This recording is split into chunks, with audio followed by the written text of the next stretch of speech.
Uma semana, basta uma semana para a gente realmente ver nossos planos irem para água abaixo.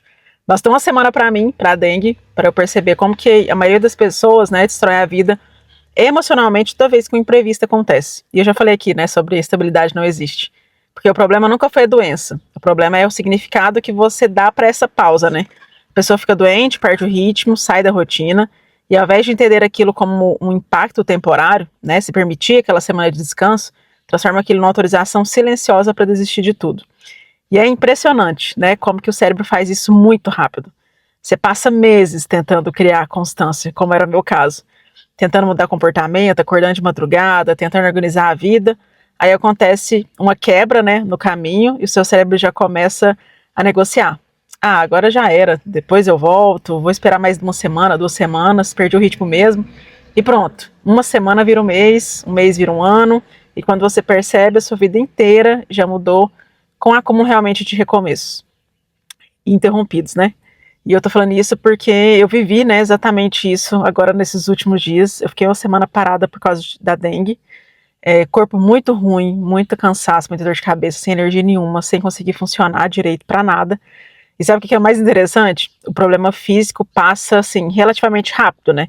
O problema real é o que o cérebro tenta fazer depois disso. Porque o cérebro, ele ama realmente o conforto, né? O conforto pós-impacto. E isso é neurociência básica. Mas quase ninguém entende. Quando você passa por um estresse físico, no caso de alguma doença ou emocional, o cérebro entra em um modo de proteção. É como se ele dissesse para você: não, fica quieta agora, não se movimenta muito, você tem que descansar, não gasta energia, não se arrisca.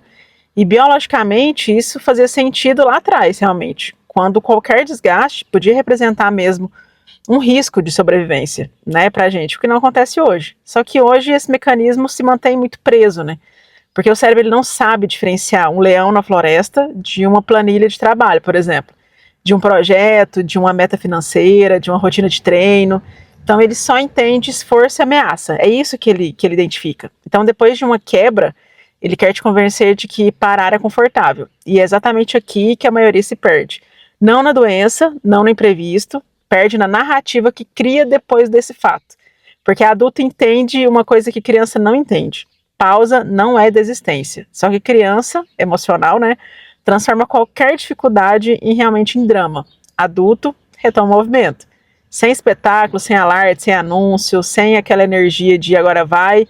Não, só volta.